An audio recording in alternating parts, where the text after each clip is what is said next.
Olá, bem-vindo ao canal Boa Semente. Eu sou o pastor Júlio César, pastor da Igreja do Senador Camará e do Ministério de Bangu, Madureira, pastor presidente, pastor Sócrates Silva, pastora Maria Cláudia, para quem deixamos a paz de Cristo. Estamos chegando já quase no final do trimestre, mas ainda temos muita coisa boa para ver. Se você chegou aqui agora, esse vídeo eu vou comentar as revistas da Editora Betel Dominical. Estamos no primeiro trimestre, estudando sobre família. Um projeto de Deus, que foi escrito pelo pastor Valdir Alves de Oliveira. Estamos na lição de número 8 e ela está, como todas as outras, imperdível. Família, uma obra em permanente construção. Então, eu aconselho você que chegou agora, viu que não está inscrito, se inscreva no canal, deixa o like, dá o glória, clica no sininho em todas as atualizações. O meu labrador está sempre aqui, né, para você não perder nenhuma das nossas atualizações, e compartilha com 5, com 10, com 15, com 20, com todo mundo, porque logo depois da vinheta, eu e você temos um encontro na presença de Deus. Prepara o seu coração, café, chamados, o meu está aqui, né? E você prepara aí o seu, porque logo depois a gente vem quente já, porque tem muita coisa boa. Roda a vinheta.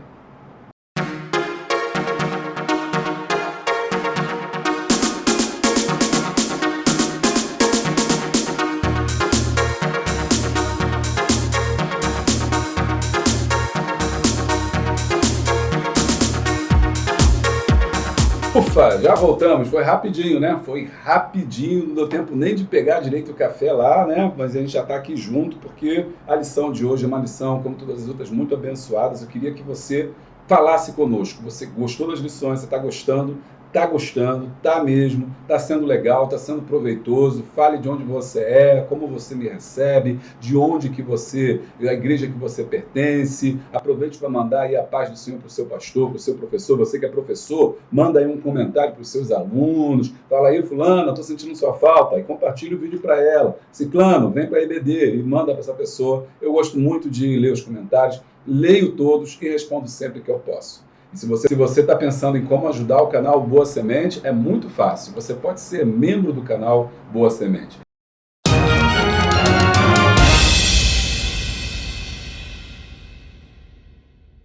Sendo membro do canal Boa Semente, eu vou poder dar a você vídeos exclusivos, porque sabe, é muito conteúdo que a gente produz aqui, é coisa à beça. E então fica muito extenso o nosso vídeo e sempre a gente tem um conteúdo novo.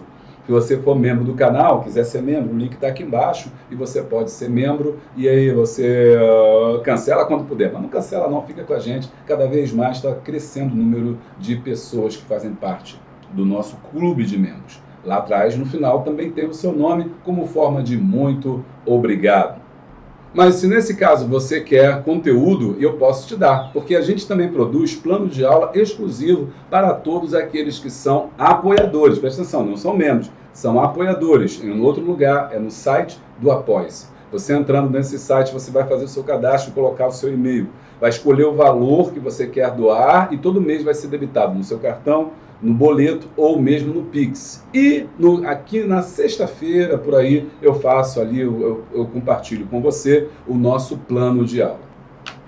Além do plano de aula, a gente sempre manda um conteúdo bônus que vai te ajudar muito nas suas aulas. Bom, o link está aqui embaixo, você pode fazer, será muito bem-vindo. E no final também tem o seu nome lá, tá bom? Essa é uma forma de ajudar o canal Boa Semente. Você também pode fazer um Pix, faz um Pix para mim. Fazendo um Pix, você vai estar ajudando o canal Boa Semente a crescer, né? E a gente comprar equipamento, melhorar cada vez mais para te ajudar. Você também não pode esquecer que todo mundo aqui tem conteúdo exclusivo. Então, todo mundo aqui tem conteúdo gratuito. Se você não pode ajudar, fica tranquilo. Você pode também ter material que é produzido pela equipe Boa Semente. O link está aqui embaixo, é o canal 965172154. Ali você vai ter acesso aos planos de aula produzidos, são outro plano de aula. O plano de aula já mais para quem gosta de ler o texto da revista e tal, e comentários. Não é cópia da revista, mas é um comentário mais simples ali, não é para professores que vão dizer, por exemplo, como nós apoiadores, o que você deve fazer em cada passo. Mas é um bom plano de aula, você recebe gratuitamente. Além disso, tem os slides, além disso, tem as chamadas para EBD, tudo isso lá no grupo, na nossa comunidade do Zap, onde tem vários grupos, você pode participar ali. Fique tranquilo, somente nós, equipe da Boa Semente aqui posta, e você vai receber toda quinta-feira também, quinta ou sexta-feira sai o plano de aula para todo mundo, geralzão. Eu aconselho você a entrar no grupo, participar, pegar o plano de aula gratuito que todo mundo recebe e ser apoiador, e aí você vai ter algo mais, pegar um conteúdo mais aprofundado. Essas são as formas de você nos ajudar, além de poder comprar os e-books que a gente fala aqui, todos os trabalhos que a gente divulga, né, da Amazon. Você vai estar nos ajudando e comprando nossos próprios livros também. Mas, bom, já falamos muito, vamos para a nossa aula. A aula de hoje é a lição de número 8. Estamos chegando no final. Lição 8, família, uma obra em permanente construção. Texto áureo, portanto, que Deus ajuntou, não separe o homem. Marcos 10, versículo de número 9. Verdade aplicada. A família é uma construção permanente que não se acha pronta, mas constrói-se com compreensão, amor e carinho. Os objetivos da lição são 3. Mostrar que a família é uma obra em processo. 2. Explicar que o casamento não pode ser experimental. E 3. Orientar que o casamento é um aprendizado constante. O texto está no Salmo da Família, que eu costumo chamar, o Salmo de número 128.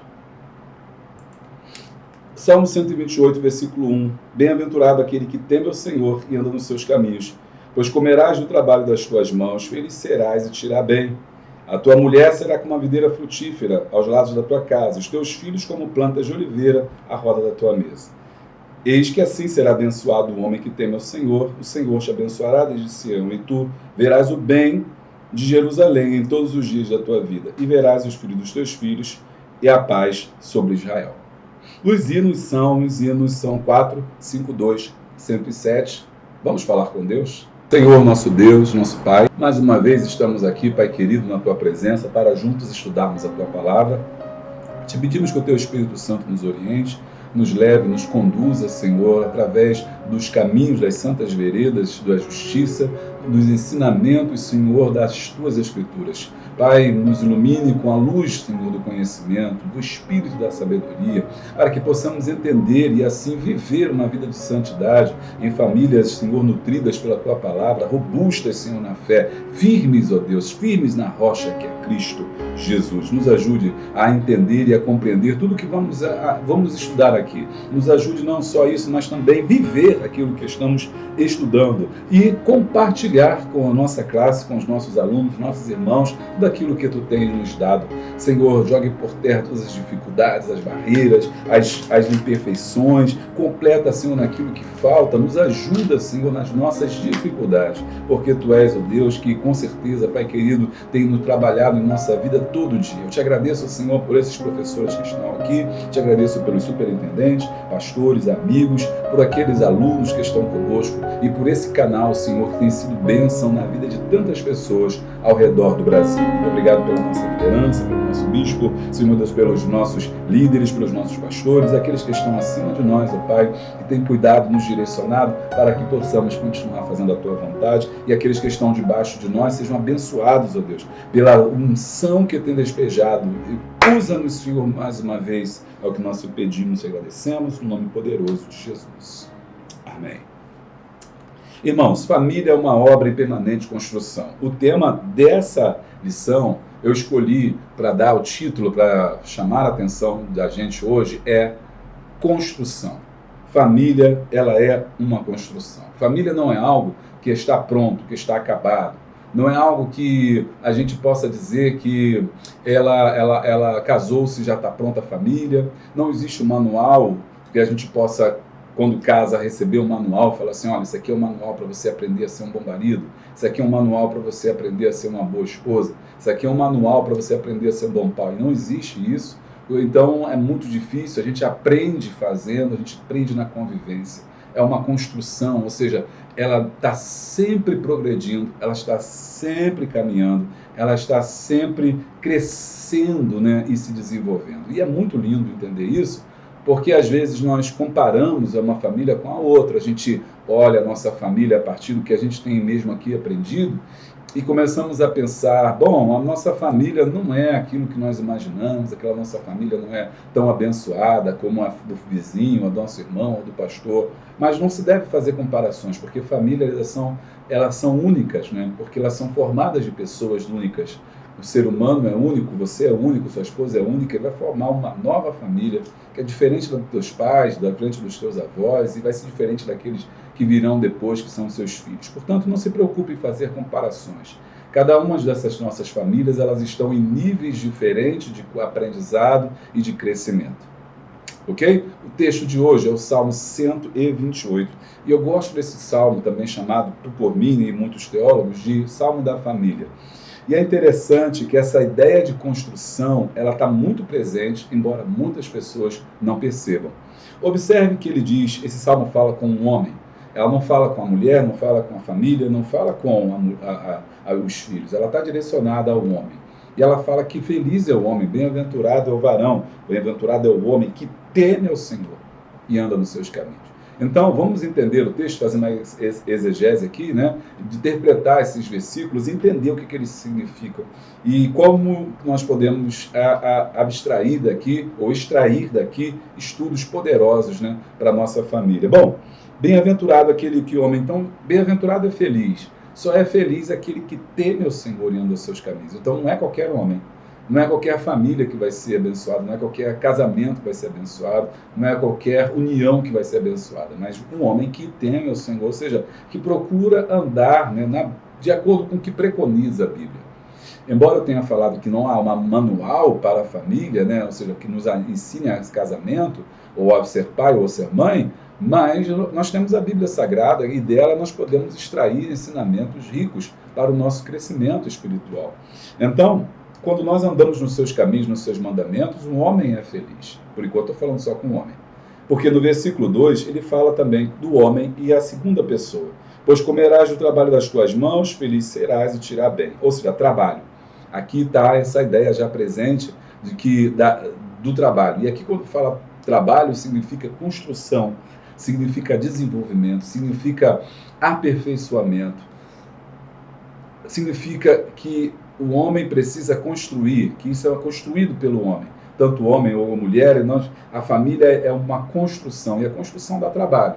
Embora nós vivemos numa sociedade das facilidades, como a gente viu semana passada, das tecnologias, do desenvolvimento tecnológico, do progresso, em que a gente evita o trabalho é necessário. As boas coisas da vida levam tempo, as boas coisas da vida dão trabalho, e construir uma família dá trabalho.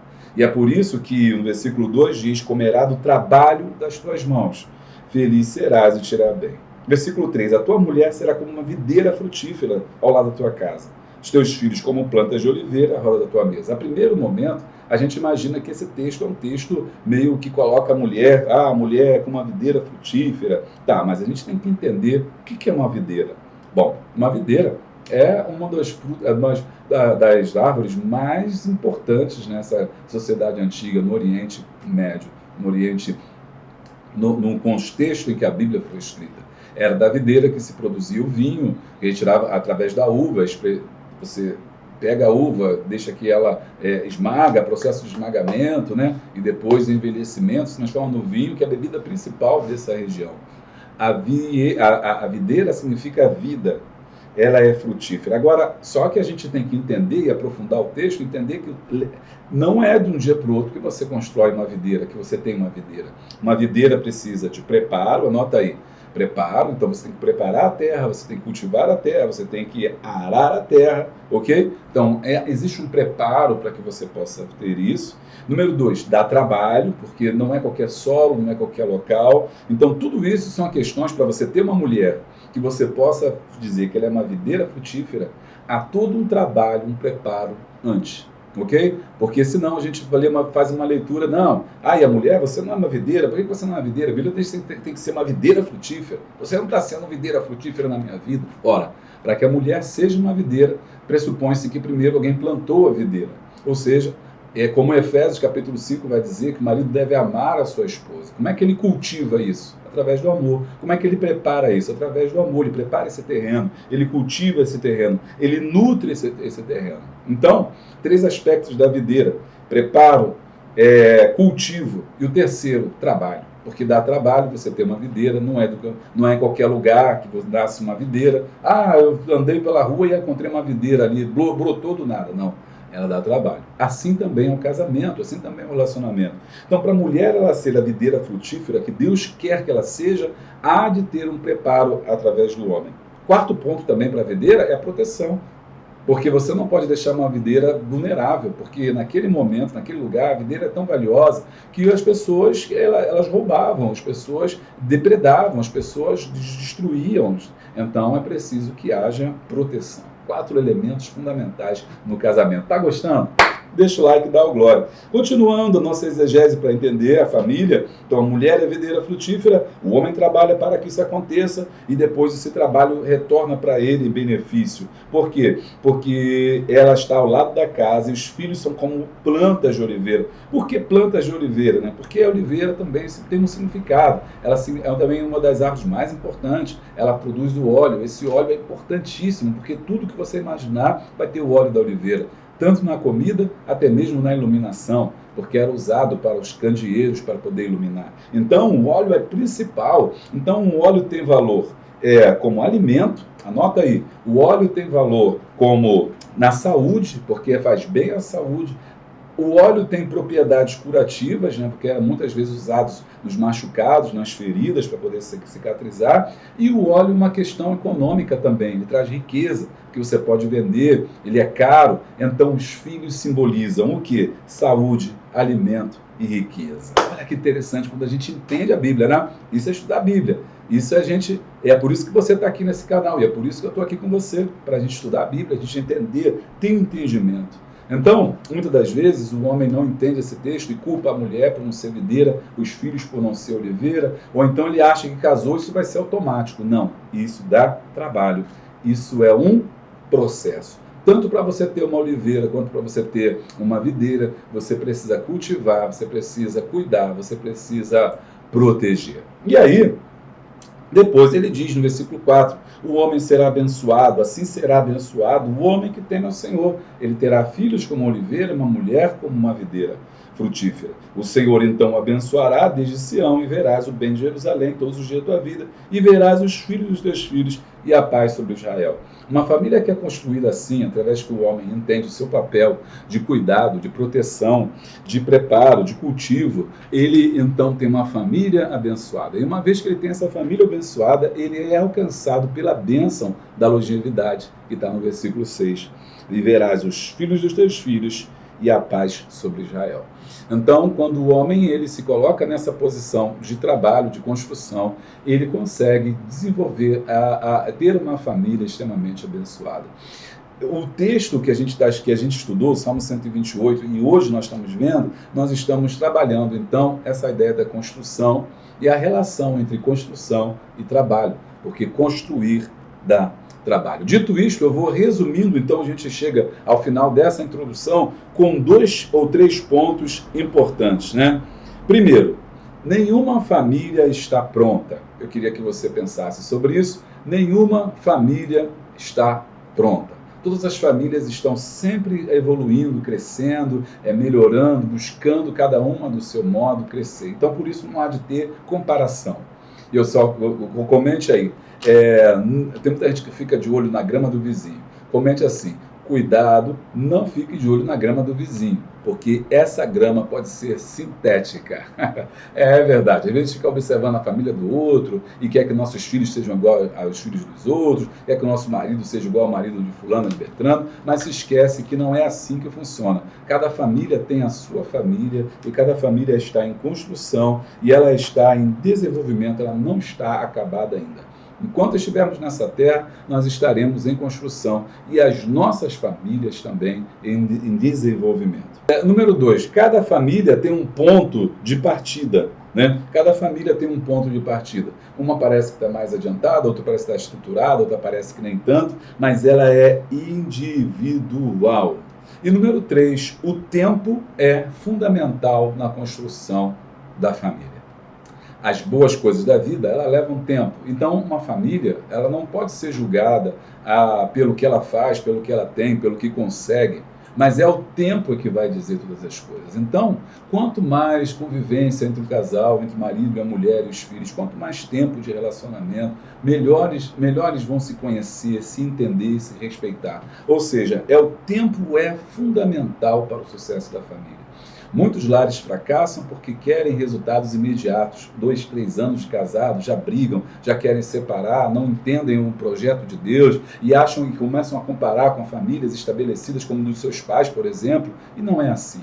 Família leva tempo, uma construção que demora, que vai demorar muito tempo. Assim como as videiras levavam tanto tempo para poder dar o primeiro fruto, assim como a oliveira leva tanto tempo do cultivo, do preparo, para que possa dar fruto, assim também é uma família.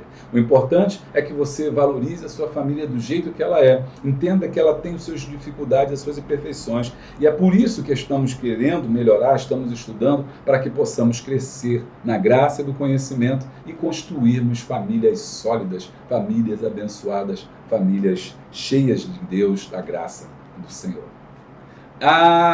Tenho certeza que você gostou dessa introdução e está tudo anotadinho aqui para você ter no seu plano de aula se você for apoiador do canal. E você que está pensando em estudar teologia, EAD, ou fazer um curso de liderança, que é muito importante, um curso de gestão do tempo, um curso de capelania, para você entender o que é um capelão ou juiz de paz, ou mesmo de obreiros, você quer se aperfeiçoar, vem estudar com o SEBS, Centro de Estudo Boa Semente. Aqui você vai ter cursos online, cursos livres, até mesmo de teologia, que vai te ajudar muito, muito, muito no teu crescimento espiritual. É claro que para Madureira, o Ministério Madureira, só recebe, assim como já foi preconizado, o curso do IB, né? Que é o primeiro curso que deve fazer, muito bom esse curso, e está agora distribuído em todo o Brasil. É bem provável que tenha onde você está um IB, procure o IB, faça teologia lá. Mas se você já fez o IB, quero falar contigo, quer estudar mais, entende que o teu processo é um processo de construção,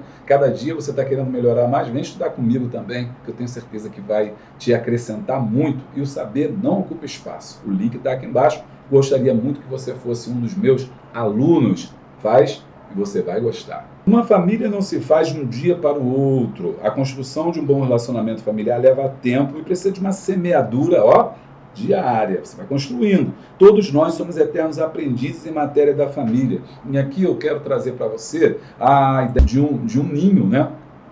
Um ninho. Um ninho é construído. Com cada galhozinho, com cada folhinha, com cada material que é colocado, isso é construído.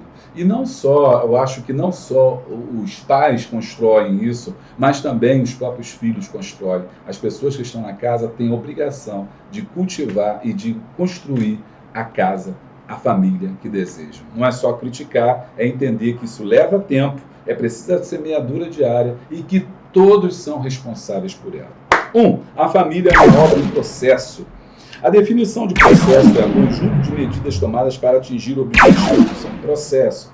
Ação continuada, realização contínua, algo em andamento, desenvolvimento, em construção. Então não está parado, não é algo parado, não é algo estático, não é algo fixo, é algo que está sempre em movimento.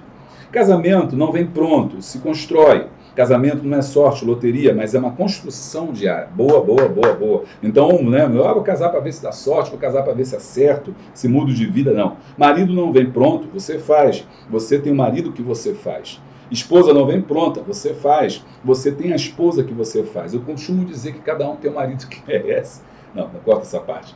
Você tem a esposa que você faz. Seu cônjuge vai ser o espelho do que você é, como que você se relaciona, trata.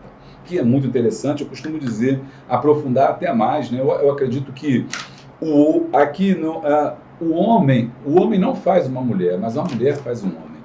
Isso é interessante, a capacidade que Deus deu à mulher, que não deu ao homem. O homem, quando encontra uma mulher que ajuda, que soma, companheira, amiga, olha, esse homem vai para frente. Certa vez, Obama estava numa festa, o presidente Obama, ex-presidente dos Estados Unidos, Obama, primeiro presidente negro dos Estados Unidos, né, e a sua esposa estavam numa festa e alguém perguntou a ela, olha que sorte, né, você teve, né, ter o relacionamento aí, ter encontrado o Obama, né, ele se tornou presidente. E ela deu uma resposta memorável, né? Ela disse, olha, sorte teve ele, porque na verdade, se ele não tivesse me encontrado, ele não seria o presidente. A gente vê então que a mulher, ela constrói um homem. Às vezes o cara não tem nada, está na sarjeta, está lá miserável, às vezes até mesmo mendigando, no vício, a mulher olha para ele, não sei o que ela vê, não viu naquele cabra ruim, mas a mulher amou, ela vai lá, vai atrás, conquista, ganha, sabe, e dá um banho naquele cara de loja, de amor, de carinho, de autoestima, de ajuda. Daqui a pouco aquele cara está trabalhando, arruma emprego, daqui a pouco começa a ter promoção, sabe? Vai à frente, porque a mulher, anote isso, é muito importante, a mulher faz um homem. Uma mulher de Deus, na vida de um homem, muda mesmo, da água para o vinho, muda a situação. Mas um homem não faz uma mulher. Muitas das vezes o homem tenta de todas as formas destruir uma mulher, degradar uma mulher, não valorizá-la, dizer que ela está assim, assado. Olha, mulher, o homem não tem poder para fazer isso não. Infelizmente, essas palavras negativas acabam entrando no coração e muitos casamentos até acabaram por conta disso, da degradação que o homem tenta fazer com a mulher. Mas nesse caso, libera uma palavra para a tua vida, mulher. Mulher de Deus, mulher que Deus chamou, com certeza. Não se deixa bater pela palavra do homem, porque a mulher ela tem esse poder de construir um homem, de construir uma relação. Embora muitos homens tentem mesmo destruir uma mulher, eles não conseguem. É por isso que elas estão de pé, por isso que elas são guerreiras, por isso que elas estão à frente.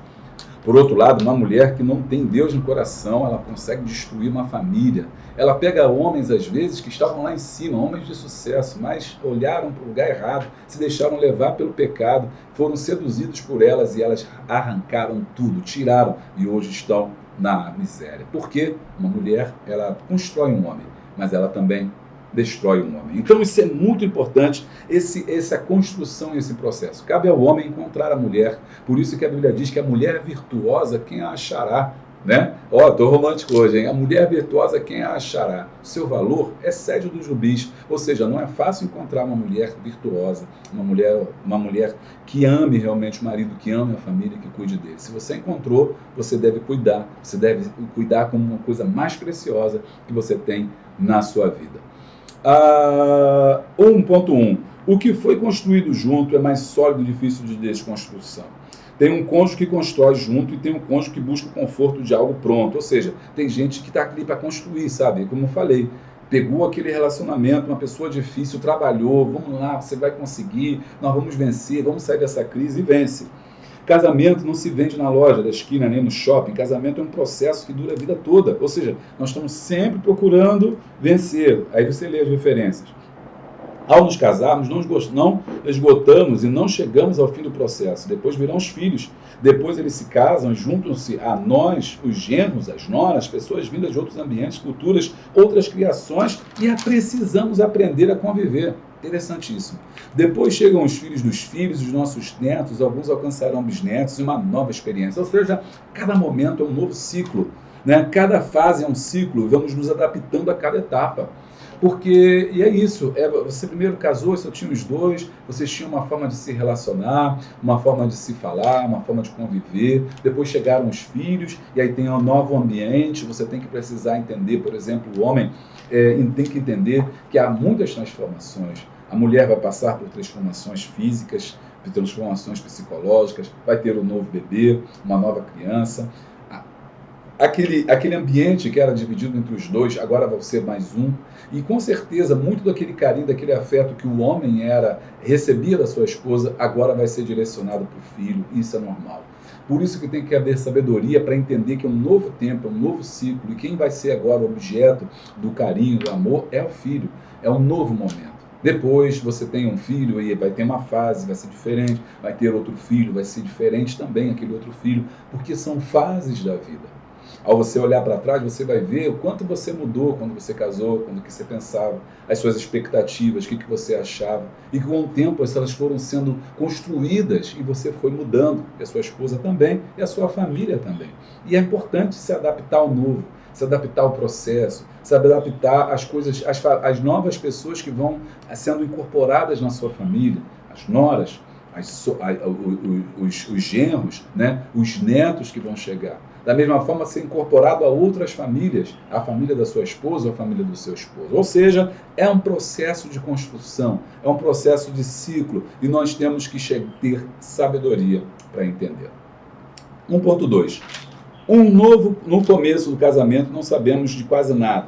Todos estão aprendendo e procurando se firmar. Você é aluno e professor ao mesmo tempo. A família é uma grande construção que só acaba com o fim da vida, por isso todos estamos em obras. Precisamos aprender e nos esforçar a fazer valer a pena. Se o seu casamento não é o que você gostaria que fosse, verifique se ele está edificado no fundamento certo. Se não estiver, reconstrua o seu relacionamento sobre os ensinos do Senhor Jesus. Mateus 7, 24 e 27, que fala sobre o homem que construiu a sua casa na rocha. A Bíblia fala, Jesus fala sobre essa questão da construção de uma casa, quando ele diz que um homem prudente é aquele que, ouvindo a palavra, construiu sua casa na rocha. A construção da casa é algo que dá trabalho, é algo que é um processo, é algo que é difícil. E esse homem procurou o caminho mais difícil, porque ele construiu sobre a rocha. Construir na rocha é um processo, construir na rocha dá trabalho, construir na rocha é difícil, mas é seguro. O outro homem insensato construiu a sua casa na areia. Ele não queria trabalho, ele não queria processo, ele não queria gastar tempo. E por conta disso, quando as dificuldades simbolizadas pelo rio, pela chuva vieram, a casa ruiu e caiu e perdeu-se tudo. Essa metáfora que Jesus coloca para nós mostra como é que se constrói uma casa. Uma casa também se constrói da mesma forma. A casa, então ele diz assim, o seu casamento não é o que você gostaria que fosse.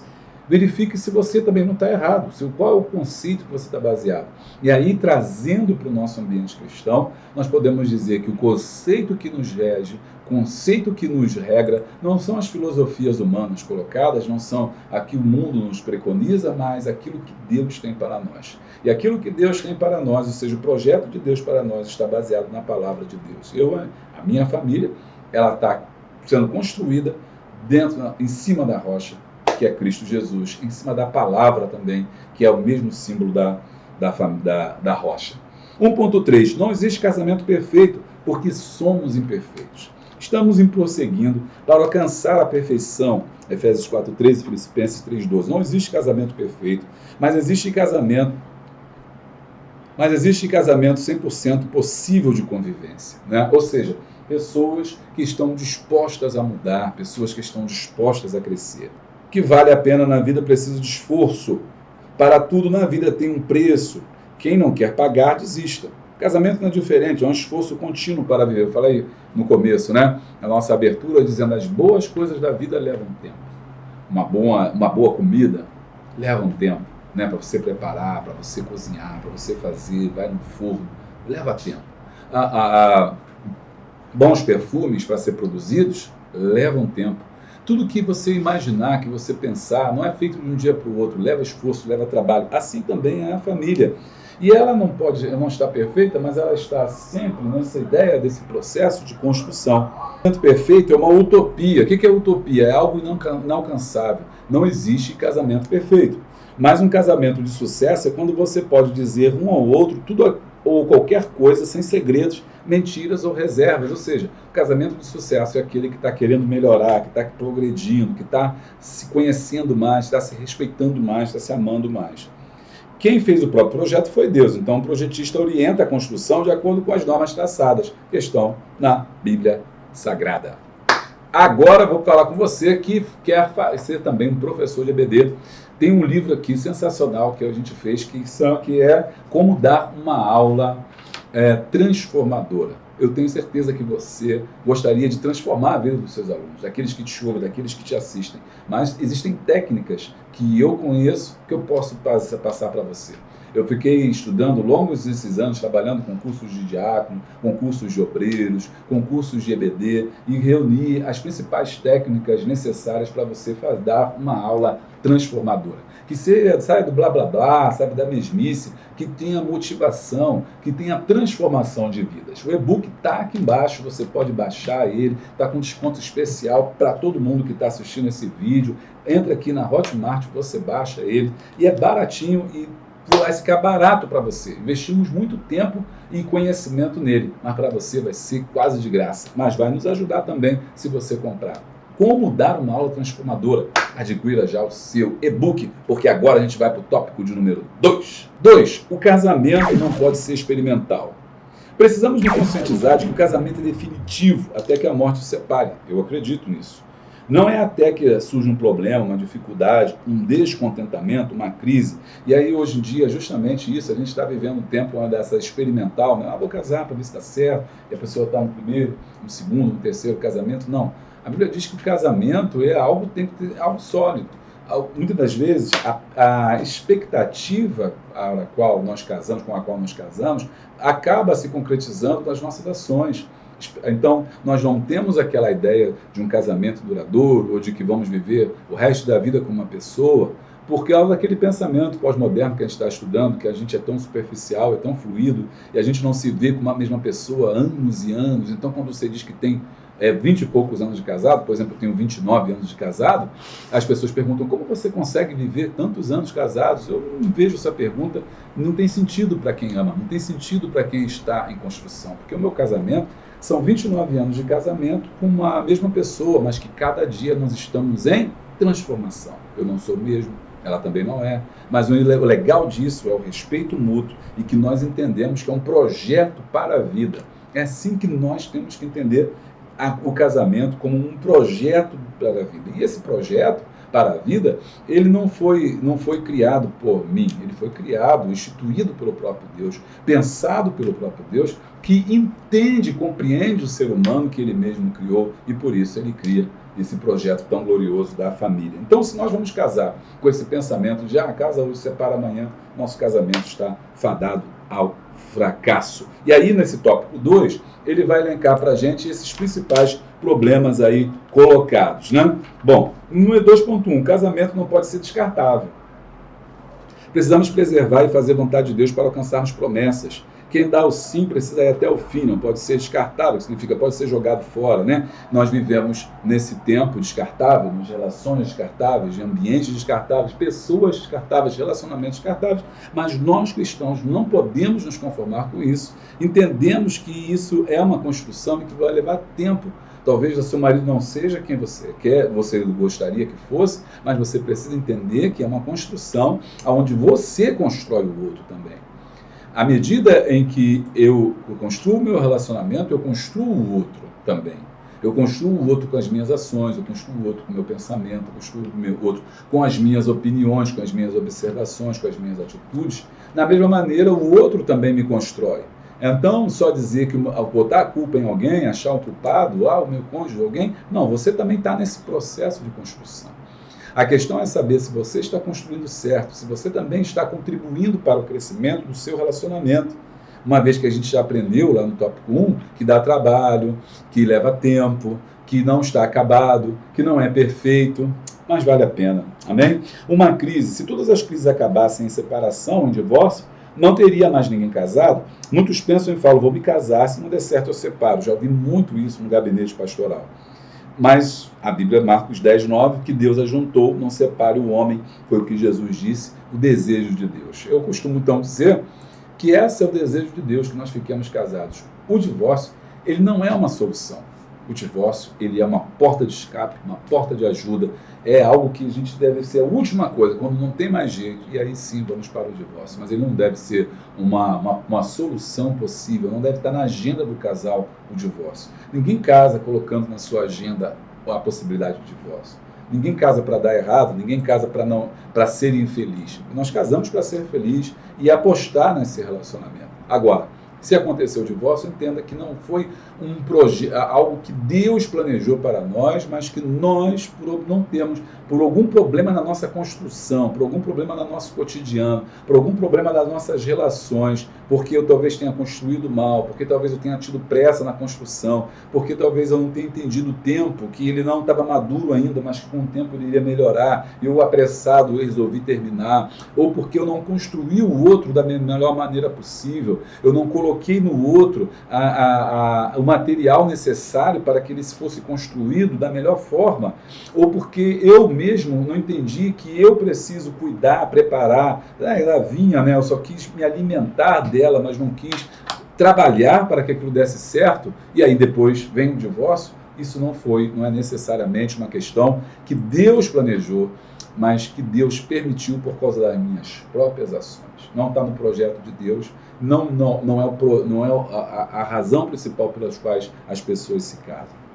Agora, é claro, se você está vivendo uma situação dessa, uma situação difícil, uma situação conturbada, que não há mais jeito, então às vezes é necessário você sair pela essa porta de salva-vidas, né? Essa porta de socorro, essa porta de ajuda, essa porta de emergência. Sobretudo quando a vida ela está correndo perigo. Violência doméstica, agressão física, agressão verbal e essas coisas que a gente imagina que no lar cristão não tenha. Só que não, 60% dos lares, 60% das pessoas que reclamam, das mulheres que reclamam de violência doméstica, elas são evangélicas. E aí por isso que a gente tem que sempre frisar sobre isso. Precisamos ser capazes de nos reerguer diante de uma falha, de um erro, ou consertar o que não saiu a contento. Então isso é muito interessante, às vezes a gente não quer tempo para consertar. É interessante porque nós somos do tempo, né, pelo menos a nossa geração, do tempo que consertava coisas. Lembra daquele chinelo havaiana, né, que a gente que arrebentava, aí a gente fazia o quê? A gente metia aquele grampo ali, né, metia um grampo e usava aquilo ali, porque se você acabasse com o chinelo, tu ia andar descalço, porque o chinelo era caro. Quando quebrava o ventilador, a gente dava um jeito, botava para consertar, enrolar motor, tudo, não sei o que, seja lá o que for, mas a gente consertava o ventilador e trazia para casa. As facilidades tecnológicas, tudo isso que a gente está vivendo, está fazendo diferente. A gente não está querendo consertar mais nada. Consertou, quebrou, joga fora. Não vejo mais ninguém colocando clips na sandália, no chinelo. A gente pega e compra outro. Não vejo ninguém consertando o ventilador. Quebrou, joga fora, né? E agora a gente compra outro. Geladeira quebrou, a gente compra outro. Sofá rasgou, a gente troca. Porque a gente não quer gastar tempo. A gente não entende do processo. Casamento também é assim. Casamento também tem que consertar, às vezes, o que quebrou, danificado. A gente não joga fora. A gente conserta. Pessoas quebradas, a gente conserta. A gente cuida das pessoas. Invista tempo no seu relacionamento. E esse aqui é interessantíssimo você entender como é que você faz isso. Vamos continuar. Ó. Não jogue fora aquilo que você tem construído com muito sacrifício. Com 10, 20, 30, 40, 50 anos de casado, olhar para trás e saber que realizou, mas perdeu tudo por insensatez do descarte. Né? Anos de casado, de repente, jogou tudo fora, por causa de um minuto de prazer, por causa de uma palavra mal pensada, por causa de uma situação que aconteceu e você jogou anos da sua vida, perdeu uma vida inteira com essa pessoa e hoje você está descartando isso, está perdendo um pouco de você. Precisamos dar o nosso melhor e, se possível, fazer diferente, ser a diferença no nosso relacionamento. Invista no seu casamento, invista no seu relacionamento. O casamento não pode ser experimental. Então, procure cursos para casais, isso é muito importante, aperfeiçoar, trazer palestrantes de Deus, pessoas que têm vida, família, que têm família. Está cheio aí na internet de pessoas que falam de família, não tem família, pessoas que falam de casamento, não tem casamento. Pessoas que falam sobre relacionamento conjugal e não anda com a esposa, você nunca sabe quem é a esposa, você nunca viu, você só anda só anda sozinho. Então, não, e está no quinto casamento, tudo bem que não deu certo, a gente até entende, mas se o meu casamento, eu estiver no quinto casamento, dificilmente eu tenho alguma coisa para ensinar alguém, né? Afinal de contas, eu vou ter que sentar muito e aprender muito, porque na minha vida, na minha experiência, eu tive tantas derrotas que eu preciso sentar e aprender e não ensinar. Então, procure pessoas que vão te ensinar, que tenham vida com Deus, pessoas que tenham sido um exemplo familiar e se cerque delas, observe. Então, número 1, procure palestras para casais, Observe bons exemplos, né? Fulano que dá. E quando fala de bom exemplo, não é só cristão, não. Porque tem muitas famílias que não são crentes e vivem muito melhor do que o evangelho. Tem muitas famílias que não são crentes, o marido não é crente, a esposa não é crente, mas se respeitam, se amam, vivem em comunhão e parece que é crente. E não é crente às vezes. Então ser crente às vezes não quer dizer nada. É importante, principalmente quando o casal não segue o que diz a Bíblia, o que preconiza a Bíblia. Então, cerque-se de bons exemplos, né? Número 3, nunca pare de tentar. Continue tentando, invista tempo, invista ali. E esse investimento que eu falei no número 1, ele é tempo, né? Passe tempo, gaste tempo, faça o seu melhor, invista dinheiro, palestras, compre livros, sabe? Busque ajuda de tudo quanto é forma para você poder fazer o seu crescimento, lutar pelo seu casamento. Está gostando? Deixa o like e dê o glória. 2.2, casamento não pode ser volúvel. O que é volúvel, gente? Qualidade do que é inconsistente, que muda de lado facilmente, instável, variável. Uma hora quer, outra hora não quer mais. Devemos ter em mente que a consistência é o inibidor para sabermos alguma coisa do Senhor. Todos os dias devemos optar e decidir se vamos esperar acontecer ou se vamos decidir o nosso caminho e não deixar que a vida nos leve para onde ela quiser. Precisamos encarar o problema de cada dia. Não adianta deixá-los acumular. A perseverança é a marca do que permanecem casados. Seja persistente. Então, casamento é uma decisão. Permanecer casado é uma decisão. Você pode, eu sei que você tem, às vezes você está me ouvindo, está pensando assim, eu tenho muitos motivos para separação, tenho muitos motivos para poder terminar esse relacionamento, o senhor não sabe o que eu estou vivendo. E você está coberto de razão. Mas só que casamento é uma decisão. Você precisa decidir. É uma escolha, você precisa tomar a escolha certa. Decida fazer isso. A despeito de quem está certo, de quem está errado, das suas posições, se você quer investir tempo e quer viver com essa pessoa, você acha que vale a pena, você ame, ore a Deus, peça amor a Deus e tente de novo. Levante-se depois das quedas. Casamento é persistência. O tempo melhora todas as coisas. Esse tempo que a gente está falando aqui é que vai melhorar o teu relacionamento, você vai passar a compreender mais, entender mais, ter mais paciência e poder ver coisas que você não via quando era mais jovem. Quando nós casamos, somos mais imaturos e por isso nós achamos que existe aquele casamento que é como conto de fada, como é novela mexicana, que no final sempre tudo dá bem e que vai ser tudo mar de rosa, ou que a gente vai ter o casamento igual dos nossos pais. Enfim, a gente faz tantos planos, projetos, porque a gente é imaturo. E essa imaturidade faz com que a gente queira que os frutos sejam rápidos, sejam agora, seja para ontem. E só que depois que a gente casa, a gente percebe que as boas coisas da vida levam tempo. E esse é um investimento que é para a vida toda, é a construção de uma casa. E aí você percebe que só com o passar do tempo é que você vai amadurecer, que você vai pensar antes de responder, que você vai olhar a vida com outros olhos, vai olhar a vida com os olhos do outro, vai olhar a vida com os olhos de Deus. 3 formas de ver a vida. Ver a vida com seus olhos é você olhar daquilo que você acha, daquilo que você pensa, como você quer fazer. Olhar com os olhos do outro é você se colocar no lugar do outro. É empatia. Né? O que fulano pensa, o que ela pensa, como que ela age, como que ela me vê, como que ela enxerga, o que ela espera desse relacionamento, quais são as suas expectativas. E o melhor é aquele olhar do ponto de vista de Deus. O que Deus acha do meu relacionamento, o que Ele quer para mim, qual é o projeto de Deus para a minha família e para a minha casa. Oh, aleluia! Eu sinto a presença de Deus aqui, sei que Deus está falando com famílias através dessas lições. Se tem sido bênção para você, deixa o like e dá o glória. 2.3, casamento não pode ser por conveniência. Nenhum dos cônjuges pode desfraudar um ao outro, senão por consentimento mútuo. Conveniente é aquilo que atende ao gosto só de um dos lados, o prazer só de um dos lados. Quando um cônjuge começa a viver de forma conveniente, o casamento está fadado ao fracasso. Pois conveniente é quando convém à pessoa, que é favorável, interessante, que dá lucro, o que é satisfatório, que faz na hora e atende às suas expectativas. Só serve se lhe trouxer bem-estar. Pessoa que vive egoisticamente. Você conhece alguém assim? Só pensa nele, só pensa nela. Uma vez satisfeito o seu desejo, a sua vontade, o resto não está nem aí. O corpo de um pertence ao outro. Aqui ele está falando sobre relacionamento, né? Sexual. Mas se não for bom para os dois lados, esqueça, delete. No casamento, nenhum dos cônjuges pode ser individualista. Ou seja, o casamento não pode ser por conveniência. Ou seja, você trata o outro querendo sempre, através ali do seu interesse, pensando em você, pensando na sua saúde, pensando no seu bem-estar, pensando naquilo que é seu, pensando no seu desejo sexual, e você não se importa com o que o outro pensa. Ele esquece aqueles 3 olhares. O meu olhar, o olhar do outro e o olhar de Deus. Só existe o olhar dele.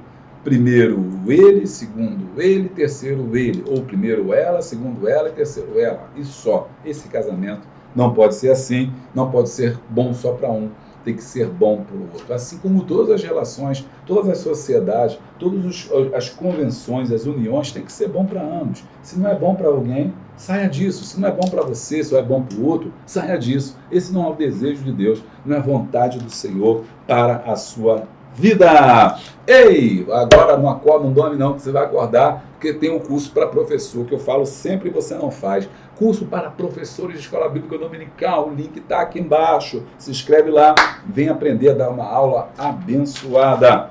2, 3, casamento é um aprendizado constante. O aprendizado é um processo contínuo de aprender, adquirir conhecimento, competência, habilidade, comportamento. A gente está aprendendo cada dia mais. É preciso estar fundamentado em Cristo, né, na rocha lá, que a gente já leu. Aprender aquilo que pode solidificar o casamento é a família. Pontos que podem convergir nos cônjuges, uma história diferente, um relacionamento entre eles. Nesse tópico nós vamos ver a cortar, né, as arestas, lapidar as pedras. Evite a cultura machista ou feminista, onde nenhum se dobra.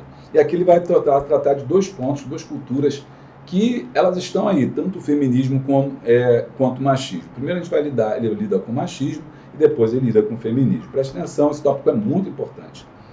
Machismo é o exagerado senso de orgulho masculino, viralidade agressiva, comportamento expresso por opiniões e atitudes de um indivíduo que discrimina ou recusa a igualdade de direitos e deveres com as mulheres. O machismo pensa que sempre está numa posição superior ao que é feminino. Ou seja, machismo é a ideia errônea de que os homens são sempre superiores às mulheres. Eu diria que os homens são superiores às mulheres. A mulher perde o seu direito de livre expressão, perde a sua personalidade, sendo forçada pela sociedade machista a servir e assistir às vontades do homem, custe o que custar. O homem foi dado em lugar de cabeça. 5:23, cabeça é liderança. Liderança não é um déspota. Líder discute o assunto em pauta, o líder procura chegar a um acordo antes de bater o martelo. Devemos conviver com entendimento para que as nossas orações não sejam interrompidas. Então, aqui, o homem deve ter entendimento. O homem tem que ser, quando fala que o homem é a cabeça, porque ele é o líder, né? Ele lidera. E essa liderança não é pisar, a gente já falou bastante sobre isso, a gente entende que a liderança é uma boa liderança não é uma ditatorial, um ditador. Você não é um ditador em casa. A cultura machista, nós vivemos num mundo machista. Nós vivemos num mundo machista, a sociedade é machista, a cultura que nós vivemos é uma cultura machista. A cultura brasileira, a cultura de vários países também é machista, onde o homem sente-se melhor que as mulheres. Até mesmo dentro da igreja, há muitos homens machistas. E, inclusive, também o machismo, às vezes, ele pode não ser algo que da sociedade, mas ele pode ser praticado individualmente. Então, alguns homens podem ser machistas, não que todos sejam, mas alguns são machistas, mesmo no mundo em que está em constante mudança e transformação. E o machismo, ele é um grande problema, porque o machismo, ele é contrário à palavra de Deus, no sentido de que o homem se coloca sobre a mulher, ele acha que manda, que faz, que tudo gira em torno dele. Aí você pega o Salmo 128 e é contrário a tudo isso que a gente está estudando, né? Que a gente está vendo. Porque o Salmo 128, o homem cuida, protege, ele rega, ele cerca, ele faz tudo o que é necessário que uma boa liderança faz. A mulher precisa que o homem assuma a sua posição de liderança, mas é preciso que ele entenda o que é ser líder. E por não entender o que é ser líder, ele acha que ser líder é mandar, gritar, xingar, subjugar o outro, as suas necessidades, aquilo que ela pensa, relegando a mulher a um papel secundário na sua vida, quando não é assim. Infelizmente, nos lares cristãos ainda permeia a cultura machista. Eu vejo, de vez em quando, um comentário aqui dizendo assim, eu não creio na mulher, sou de Madureira. Olha como é que isso é a cabeça. Sou de Madureira, mas não aceito pastorado feminino. Olha, Isso é interessante porque isso só é possível no pós-moderno, porque no pós-moderno as coisas são assim. Você pode usar branco e dizer que não gosta de branco, né? Ah, eu estou de camisa branca e falar, eu não gosto de branco, mas está de camisa branca. Contraditório, o mundo é contraditório. Não é mais uma regra para essas coisas. Porque se a pessoa não aceita, por que está aqui, né? Nós já temos o pastorado feminino, pastoreio feminino. E aí a pessoa vem aqui e fala, não aceito, pastoreio feminino, machismo. E o pior não é só quando homens se posicionam, mas as próprias mulheres falam isso. E por que fazem isso? Porque muitas das vezes a cultura dominante ela é tão forte, ela é tão opressora, que aquele grupo minoritário ele acaba bebendo disso e reproduzindo isso. Então muitas mulheres acham também que elas não aceitam pastorado feminino, elas acham que o homem tem que mandar mesmo, tem que gritar mesmo, tem que ser subjugada, e se acaba acontecendo o que a gente tem visto. Muitos lares evangélicos sofrem com isso, porque muitas mulheres cristãs, evangélicas, servas de Deus, são expostas à violência. Uma pesquisa recente mostrou que de 60% dos lares, das mulheres que reclamam de algum tipo de violência, seja sexual, física ou verbal, ou emocional, né, que é quando você coloca o outro em situações vexatórias, né, elas são em lares evangélicos, 60% em lares evangélicos. Olha, tem alguma coisa errada, nós precisamos falar sobre isso, nós precisamos pregar sobre isso, nós precisamos ensinar os nossos filhos sobre isso, falar com os nossos meninos sobre isso. Eu sou pai de meninas e eu sempre fiquei muito atento em relação a isso, porque amo minhas filhas e não gostaria que elas sofressem nenhum tipo desse tratamento. Graças a Deus, elas casaram com homens de Deus, homens de verdade. Mas ainda é preciso que se fale sobre isso, que se ensine sobre isso, ainda se combata a cultura machista. E o curioso é que nesse pós-moderno tem surgido dentro da igreja homens que fumam, que bebem e que se dizem evangélicos e que tratam a mulher como segundo plano. Não vou nem falar o nome, você deve ter visto na internet, não vou falar para não dar cartaz a esse pessoal que está por aí. 3.2. A cultura feminista é prejudicial ao casamento. Agora vamos ver o oposto. De um lado tem o machismo, do outro lado o feminismo.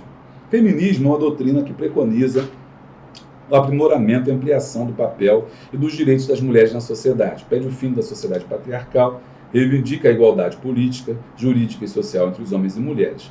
Essa corrente de pensamento diz que a sua atuação não é sexista, isto é, não busca impor algum tipo de superioridade feminista, mas a igualdade entre os sexos.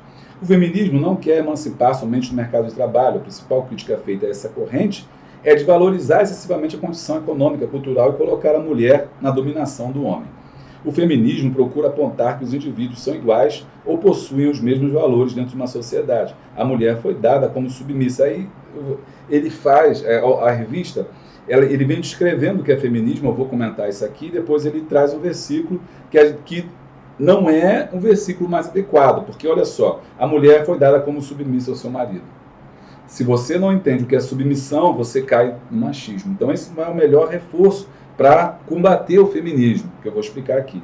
A missão está com o homem, a mulher na qualidade de submissa, ou seja, de uma missão por baixo, ajuda o seu marido em tudo e auxilia na execução da sua responsabilidade e projetos. E a gente já aprendeu aqui que a mulher não tem uma submissão, porque a própria ideia da submissão é a ideia de uma missão menor, ou seja, eu estou aqui, mas estou pensando numa missão que o homem é superior e quem tem a submissão é uma missão menor. Não é isso que a gente aprendeu. Lá atrás eu já ensinei, se você perdeu essas lições, é bom você recuperar a ideia de ajudadora, de Ézer, aquele que está do lado, aquele que ajuda, que não é uma tarefa menor, é uma tarefa fundamental. Deus é o nosso Ézer, o Espírito Santo é Ézer, é o nosso ajudador, e ele não é melhor na nossa missão, mas ele nos ajuda.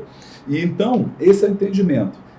O feminismo, gente, ele vem falando, né, continua falando, mesmo com o desenvolvimento intelectual e profissional das mulheres, não podemos esquecer que perante a Bíblia no casamento, cada um tem o seu papel, mas o homem não é superior à mulher.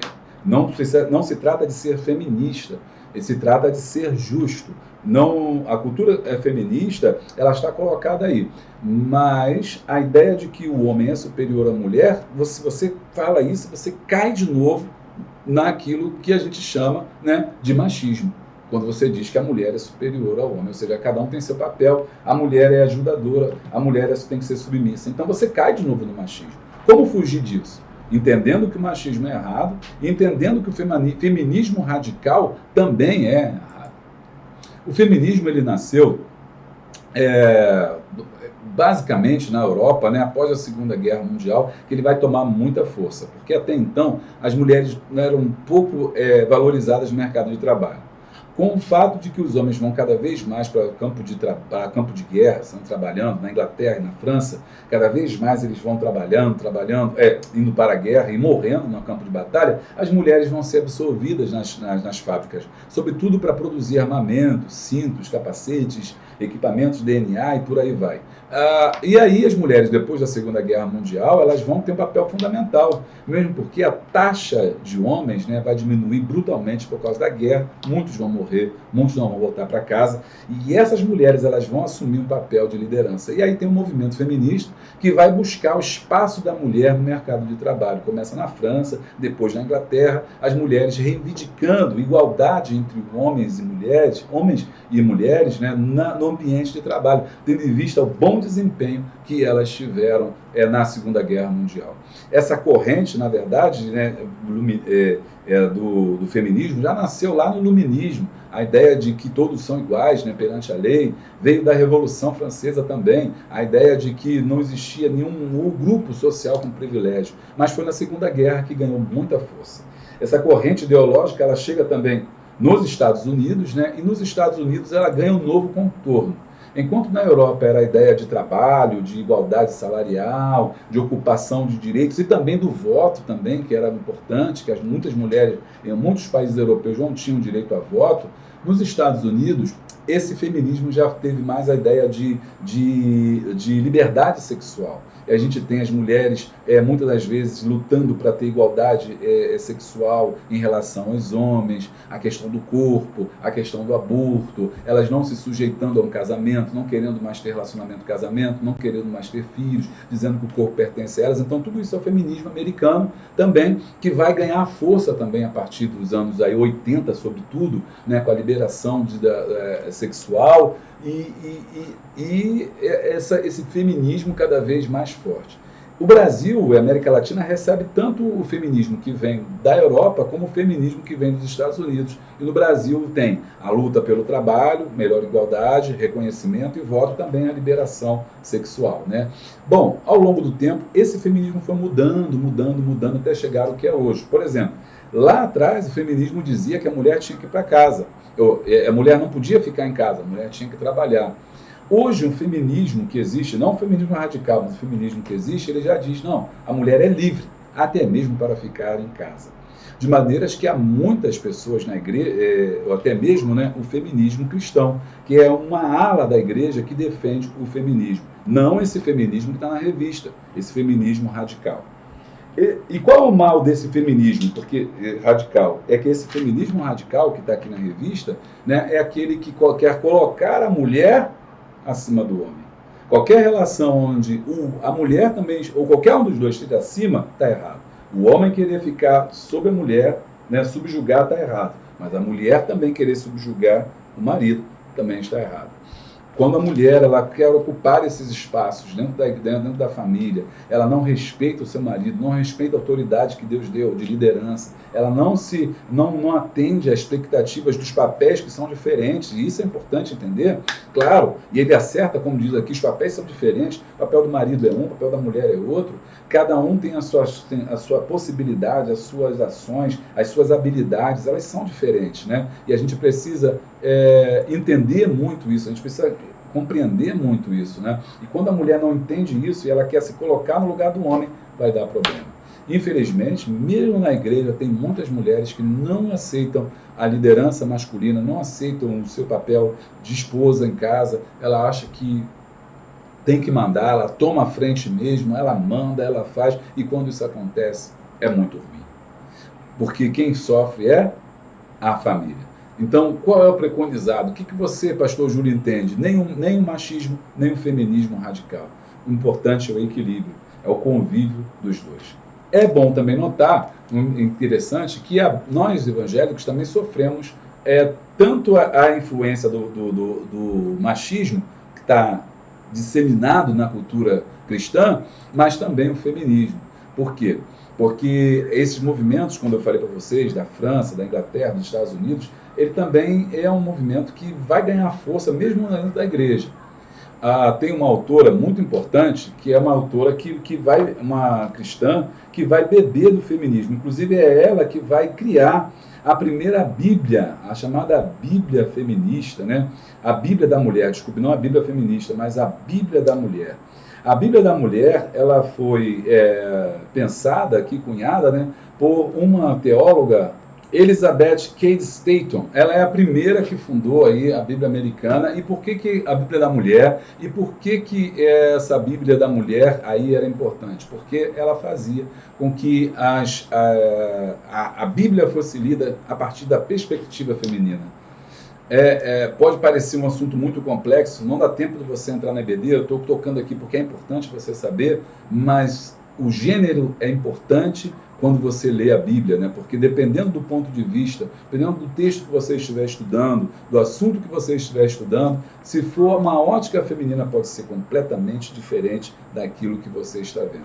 Por exemplo, quando você estuda a Bíblia do ponto de vista da ótica feminina, você começa a ver passagens interessantíssimas que você não veria a partir da sua cultura. Por exemplo, da minha cultura masculina. Um exemplo é Betseba. Bom, sempre que você vê um homem pregando sobre Betseba, a gente fala só em Davi.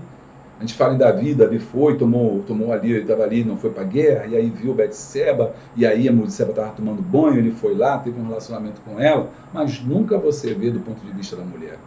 Uma leitura do ponto de vista da ótica feminina da mulher vai ver com que a gente olhe Betseba como uma mulher que foi violentada. Ela não escolheu ser esposa de Davi, ela não escolheu ser mulher de Davi, ela não escolheu trair Urias, ela não traiu necessariamente Urias, ela foi violentada. E essa narrativa mostra para a gente como é que as mulheres no mundo antigo elas eram objeto dos homens e como é que elas sofriam. Betseba sofreu terrivelmente, ela não foi aceita pela sociedade daquela época. Embora Davi tenha pecado, quem carregou a pecha de adúltera foi Betseba. Uma leitura feminista, uma leitura da partida vai ressaltar esses aspectos. Uma outra passagem, só para você entender, por exemplo, a mulher samaritana. Você deve ter ouvido milhares de pregações sobre a mulher samaritana como uma pecadora, como uma mulher que teve 5 maridos, uma mulher adúltera, uma mulher da vida, que enquanto Jesus foi lá e teve um relacionamento com ela. Mas quando você vê do ponto de vista do gênero, ou seja, da mulher, você começa a entender uma mulher que teve 5 casamentos. Ora, ela não teve 5 relacionamentos, ela teve 5 casamentos. Isso quer dizer que ela casou a primeira vez, não deu certo, casou a segunda vez, não deu certo, casou a terceira, casou a quarta, casou a quinta, cansou de casar e agora começou a ter relacionamento extraconjugal. Ou seja, uma mulher que, por nossos olhos, a cultura da época machista, uma mulher pecadora, uma prostituta, alguém que estava agora com outro homem, mas do ponto de vista de uma mulher sofrida. Uma mulher que foi abandonada pela vida. Uma mulher que talvez tenha sido traída. Por que ela casou 5 vezes e não deu certo?